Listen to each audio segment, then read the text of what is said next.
નમસ્તે વિદ્યાર્થી મિત્રો, આપણે ધોરણ 12ના ભાગીદારીને લગતો જે ભાગ છે ભાગ 1 તેની અંદર પહેલું પ્રકરણ પૂરું કર્યું અને બીજું પ્રકરણ એટલે કે ભાગીદારીના વાર્ષિક હિસાબો આપણે જોઈ રહ્યા છે. બરાબર, તેની પ્રસ્તાવના, તેના હેતુઓ, બરાબર, પ્રક્રિયા, કયા કયા ખાતા તૈયાર કરવા, એ બધી વાતો જોયા પછી આપણે દરેક ખાતાના નમૂનાઓ જોઈ રહ્યા છે, જે પૈકી વેપાર ખાતું, નફા નુકસાન ખાતું અને ગઈકાલે નફા નુકસાન ફાળવણી ખાતું અને ભાગીદારોના મૂડી ખાતા આપણે જોયા. આજે આપણે વાર્ષિક હિસાબોમાં સૌથી અગત્યનું એવા પાકા સરવૈયાનો અભ્યાસ કરવાના છે. પાકું સરવૈયું એ ધંધાની આર્થિક સ્થિતિ રજૂ કરે છે, એટલે કે ધંધાની પોતાની મિલકત, પોતાનું મૂડી અને ઉછીની મૂડી કેટલી છે, જેને આપણે મૂડી અને દેવા એમ કહીએ છીએ, અને એની સામે તેની કુલ મિલકતો કેટલી છે તે દર્શાવે છે. એટલે કે મૂડી અને દેવાની સરખામણીમાં કુલ મિલકતો, એટલે કે કુલ મિલકતોની સરખામણીમાં મૂડી અને દેવાનું પ્રમાણ કેટલું છે તે દર્શાવે છે અને તે ધંધાની આર્થિક સ્થિતિ રજૂ કરે છે. મિત્રો, કે આપણને ખબર છે કે ખાતાના મુખ્ય 3 પ્રકાર છે. એક છે વ્યક્તિ ખાતું, બીજું છે માલ મિલકત ખાતું અને ત્રીજું છે ઉપજ ખર્ચ ખાતું. પરંતુ નફા નુકસાન ખાતામાં અને વેપાર ખાતામાં અને નફા નુકસાન ફાળવણી ખાતામાં, આ ત્રણેયમાં જે ખાતાઓ અસર પામે છે એ બધા જ કાચા ખાતા છે. તમને થતું હશે આ કાચા ખાતા શું છે? તો જે ખાતાઓ દર વર્ષે બંધ કરવા પડે એવા ખાતાઓને કાચા ખાતા કહે છે. અને આ કાચા ખાતા દર વર્ષે આપણે વેપાર ખાતા અને નફા નુકસાન ખાતા તેમજ નફા નુકસાન ફાળવણી ખાતામાં બંધ કરીએ છીએ અને એનું ખાતું દર વર્ષે બંધ થઈ જાય અને નવા વર્ષે ફરી શરૂ થાય. બરાબર, તો તેથી તેને કાચા ખાતા કહે છે. અને કાચા ખાતામાં આપણને ખબર છે વેપાર ખાતાની અંદર માલના ખાતા અને ઉપજ ખર્ચના ખાતા. બરાબર, વેપાર ખાતામાં 2 ખાતા બંધ કરીએ છીએ, માલના ખાતા અને ઉપજ ખર્ચના એટલે કે ખર્ચના ખાતા. અને નફા નુકસાન ખાતામાં શું આવે છે? ઉપજો પણ આવે છે અને ખર્ચ આવે છે, એટલે ઉપજ ખર્ચ ખાતા. તો આના આધારે આપણને ખબર પડી ગઈ માલના ખાતા અને ઉપજ ખર્ચના ખાતા એ બધા જ ખાતા કાચા ખાતા છે, તેથી તેમને દર વર્ષે બંધ કરવા પડે છે. પરંતુ વ્યક્તિ ખાતા અને મિલકતના ખાતા, આ 2 ખાતા એવા છે કે જે પાકા ખાતા છે અને તેથી તે ધંધાની આર્થિક સ્થિતિ રજૂ કરે છે અને એ પાકા ખાતા આપણે પાકા સરવૈયામાં દર્શાવીએ છે. બરાબર, તો પાકા ખાતા એટલે કે પાકા સરવૈયામાં કયા કયા આવશે? તો કે વ્યક્તિ ખાતા અને મિલકતના ખાતા ત્યાં આવશે. બરાબર, તો હવે આપણે એનો અભ્યાસ શરૂ કરવા જઈ રહ્યા છે. તો લખીશું પાકું સરવૈયું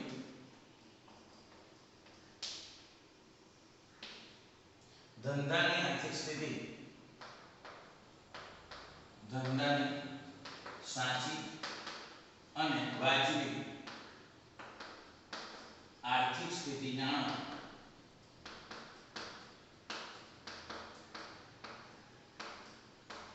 જાણવા પાકું સરવૈયું તૈયાર કરવામાં આવે છે.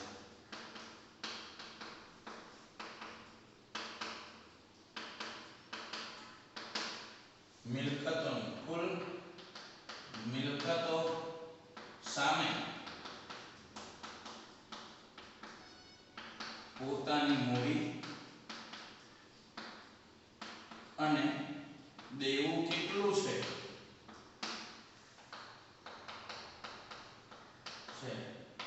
તે આર્થિક સ્થિતિ નક્કી કરે છે. તે આર્થિક સ્થિતિ નક્કી કરે છે. બરાબર, હવે ખાતાના પ્રકાર વ્યક્તિ ખાતું, માલ મિલકત ખાતું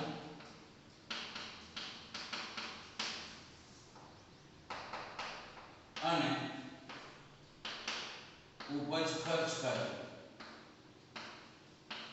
ખાતાના પ્રકાર વ્યક્તિ ખાતું, માલ મિલકત ખાતું અને ઉપજ ખર્ચ ખાતું છે.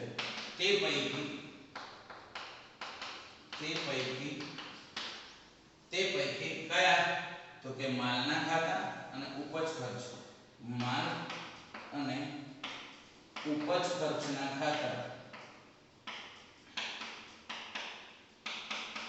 કાચા ખાતા હોવાથી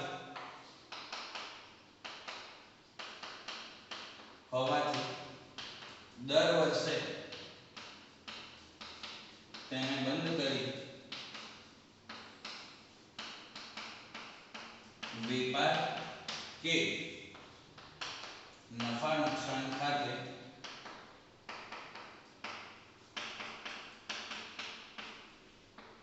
લઈ જવામાં આવે છે. આ કેવા ખાતા છે? તો કે કાચા ખાતા છે. કયા કયા? તો કે માલના ખાતા અને ઉપજ ખર્ચના ખાતા, અને તેથી દર વર્ષે તેને બંધ કરી વેપાર ખાતે કે નફા નુકસાન ખાતે લઈ જવામાં આવે છે. જ્યારે વ્યક્તિ અને મિલકતના ખાતા બરાબર એ પાકા ખાતા હોવાથી તેમને પાકા સરવૈયામાં, જ્યારે વ્યક્તિ અને મિલકતના ખાતા એ પાકા ખાતા હોવાથી તેમને પાકા સરવૈયામાં દર વર્ષે આગળ ખેંચવામાં આવે છે.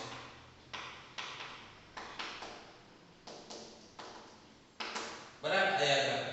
તો પાકા સરવૈયામાં ઉધાર કે જમા એમ બે બાજુ હોતી નથી, પરંતુ ડાબી બાજુને મૂડી દેવા અને જમણી બાજુને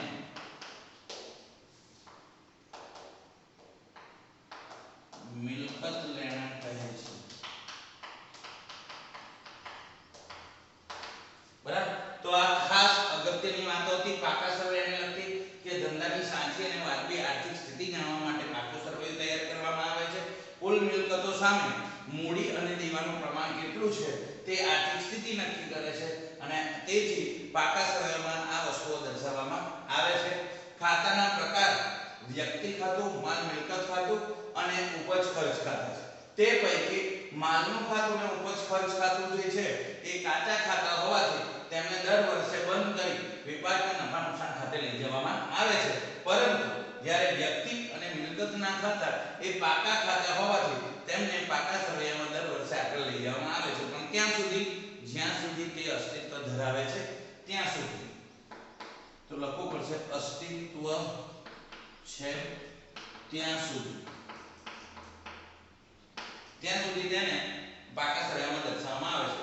પાકા સરવૈયામાં ઉધાર કે જમા એમ બે બાજુઓ હોતી નથી, પરંતુ ડાબી બાજુને મૂડી દેવા અને જમણી બાજુને મિલકત લેણા કહેવામાં આવે છે. લખીશું મૂડી દેવા બાજુ મૂડી ઉછીના નાણાં લેણદારો, લોન, પ્રોવિડન્ટ ફંડ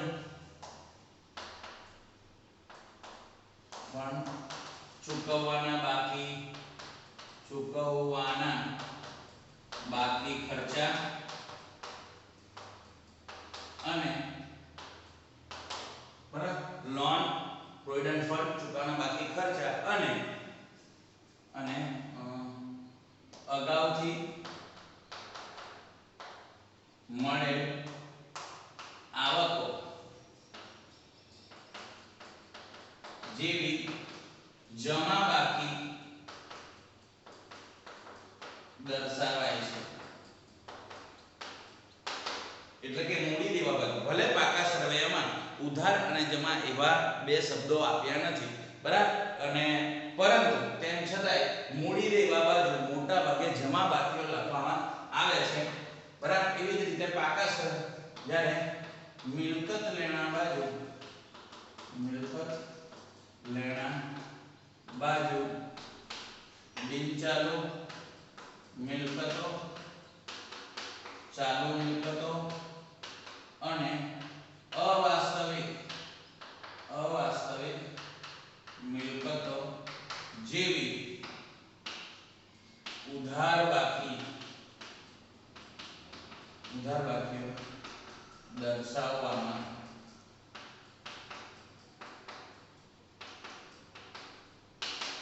તો આ ખાસ યાદ રાખવાનું છે કે મિલકત લેણા બાજુ, તો આના પરથી ભલે ઉધાર જમા નથી પરંતુ મૂડી દેવા બાજુ જમા બાકી લખવામાં આવે છે અને મિલકત લેણા બાજુ બધી જ મિલકતો બિનચાલુ મિલકત, ચાલુ મિલકત કે અવાસ્તવિક મિલકતો જેવી ઉધાર બાકીઓ દર્શાવવામાં આવે છે. બરાબર. પાકા સરવૈયાની ખાસિયત એ છે કે તેમાં દરેક નોંધ સાચી કરવામાં આવે તો તેના મૂડી દેવા અને મિલકત લેણા બંને બાજુનો સરવાળો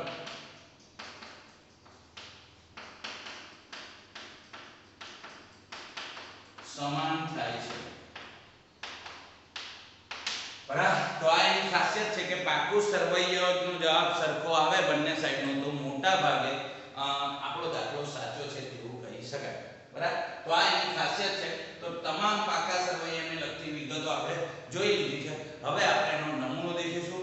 નમૂનો વ્યવસ્થિત તૈયાર હશે તો આ 11 માર્ક્સ એ આપણા ખિસ્સામાં હશે. તો હવે આપણે એનો નમૂનો જોઈશું.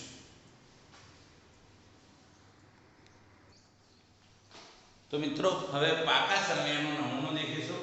આ નમૂનાની ખાસિયત એ રહેશે કે અગાઉ જેટલા બી નમૂના ભણ્યા એ તમામ આખા વર્ષના હતા, જેની અંદર લખતા હતા કે 31/3 જે પણ આપ્યું હોય ના રોજ પૂરા થતા વર્ષનો.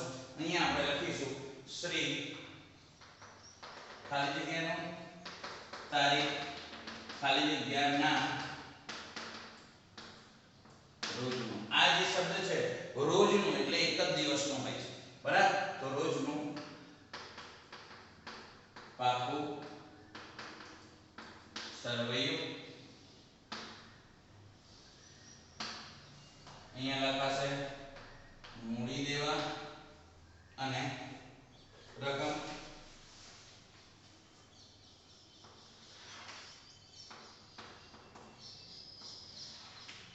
અહીંયા લખાશે મિલકત લેણા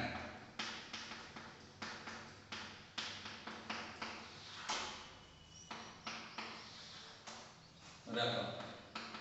તો આ રીતે ડાબી બાજુને મૂડી દેવા અને જમણી બાજુને મિલકત લેણા કહીશું. હવે પહેલા આપણે મૂડી દેવા બાજુ જોઈએ. અહીંયા મોટા ભાગે જમા બાકી આવશે. તો આપણે લખવા માટે લખાય કે અહીંયા જમા બાકી આવશે અને અહીંયા બધી ઉધાર બાકી આવશે. તો પહેલા જમા બાકી તરફ જોઈએ તો પહેલું મૂડી, પહેલો ખાનો આવશે મૂડી, જેની અંદર ભાગીદારોના મૂડી ખાતા x અને y જો ભાગીદાર હોય તો એની મૂડી ખાતાની બાકી લખીશું. એ જ રીતે ભાગીદારોના ચાલુ ખાતા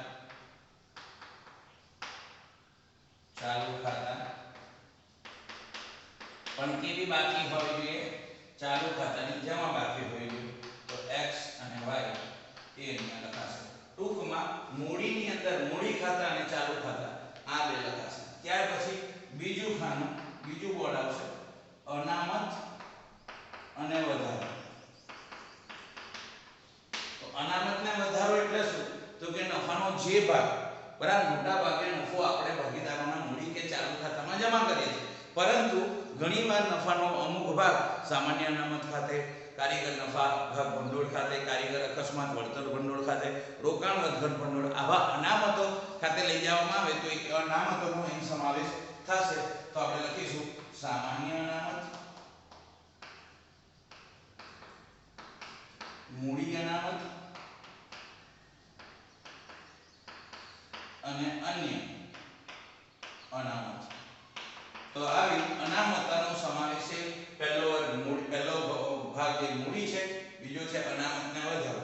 હવે આવશે જવાબદારી. તો જવાબદારીના બે ભાગ પાડી દેવાય, બિન ચાલુ જવાબદારી અને ચાલુ જવાબદારી. બિન ચાલુ જવાબદારી એટલે શું? જે જવાબદારીની મુદત 1 વર્ષ કરતા વધુ હોય તેનો સમાવેશ અહીંયા કરીશું. તો આપણે લખીશું બિન ચાલુ જવાબદારી. તો આની અંદર કોણ આવશે? તો લાંબા ગાળાની લોન હશે તે આવશે. એટલે બેંક પાસેથી લોન, ત્યાર પછી મિત્રો પાસેથી લોન, પછી ભાગીદાર હોય તો ભાગીદારની લોન, પછી અન્ય કોઈ નાણાકીય સંસ્થા પાસેથી લીધી હોય, નાણાકીય સંસ્થા પાસેથી લોન, એ પણ અહીંયા આવશે. તો આ રીતના એની નોંધ અહીં થશે. તો ફરીથી યાદ લઈએ, બિન ચાલુ જવાબદારીમાં લોન આવશે એટલે મોટા ભાગની લાંબા ગાળાની જવાબદારીઓ અહીંયા આવશે. આ બધાની મુદત 1 વર્ષથી વધારે હશે. ત્યાર પછી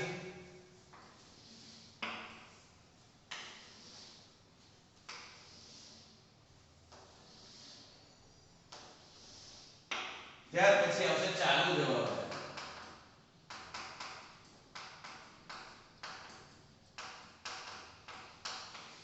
ચાલુ જવાબદારી તો જે દેવાની મુદત 1 વર્ષથી નીચી હોય તો તે બધી ચાલુ જવાબદારીઓ ગણાશે. તો જેમાં બેંક ઓવરડ્રાફ્ટ,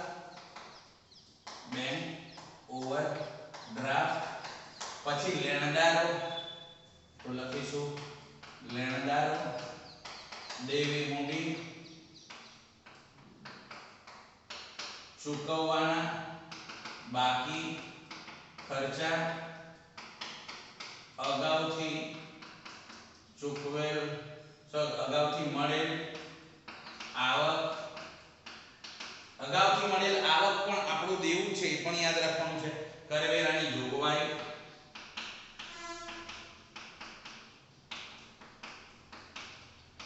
ત્યાર પછી પ્રોવિડન્ટ ફંડ, ભાગીદારને લોનનું ચૂકવવાનું બાકી વ્યાજ. તો આ બધી અસરો એ ચાલુ જવાબદારીમાં આવશે, જેની મુદત 1 વર્ષની અંદરની હોય. અને ત્યાર પછી આપણે મૂડી દેવાની સાઈડનું ટોટલ કરીશું. હવે આવશે મિલકત લેનાદારી.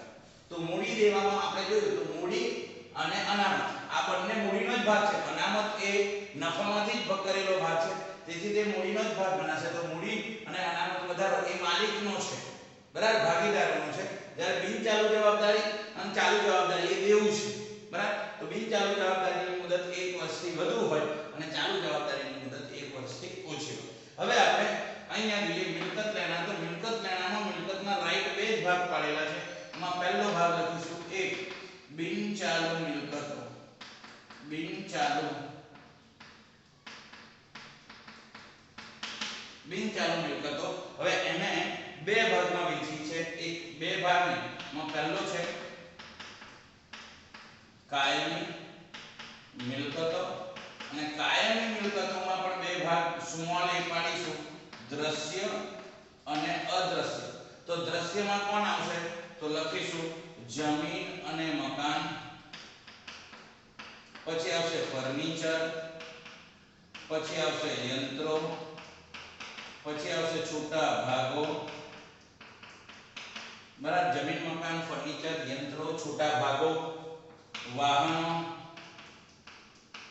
કમ્પ્યુટર. તો આવી દ્રશ્ય મિલકતો અનેક હોઈ શકે છે. પટ્ટે રાખેલ મિલકત, પટ્ટે મિલકત. તો આ બધી દ્રશ્યમાં આવશે. જ્યારે બી અદ્રશ્ય, તો અદ્રશ્ય આપણને યાદ જ છે, પાઘડી, બરાબર. તો પાઘડી, પેટન્ટ, ટ્રેડમાર્ક, કોપીરાઇટ, બરાબર. ત્યાર પછી સોફ્ટવેર, બરાબર. તો તો આવી જે છે એ બધી જ વસ્તુઓ એ અદ્રશ્યમાં આવશે. તો અદ્રશ્ય એ કઈ દ્રશ્ય ને અદ્રશ્ય બંને મળીને શું થશે કાયમી મિલકતો. ત્યાર પછી આવશે નંબર 2 નંબર સામા બિનચાલુમાં 2 માં રોકાણ. તો અહીંયા કેવા લાંબા ગાળાના રોકાણો લખવાના છે. તો કોણ કોણ આવી શકે તો સરકારી જામીનગીરીમાં રોકાણ, શેર કે ડિબેન્ચરમાં રોકાણ, તો એનો સમાવેશ રોકાણોની અંદર થશે. ત્યાર પછી છે અન્ય બિનચાલુ. ત્રણ મુદ્દા છે. બિનચાલુ મિલકતમાં એક કાયમી મિલકતો, બે રોકાણો અને ત્રીજું અન્ય બિનચાલુ મિલકતો.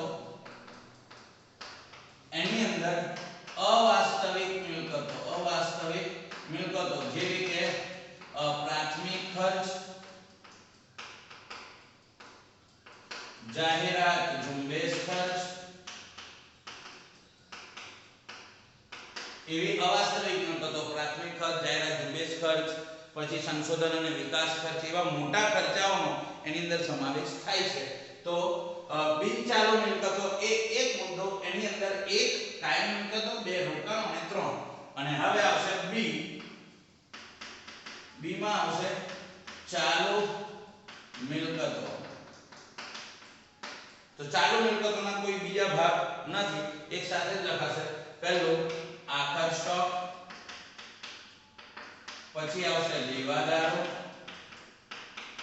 પછી આવશે લેણી મૂડી, પછી આવશે રોકડ શિલક,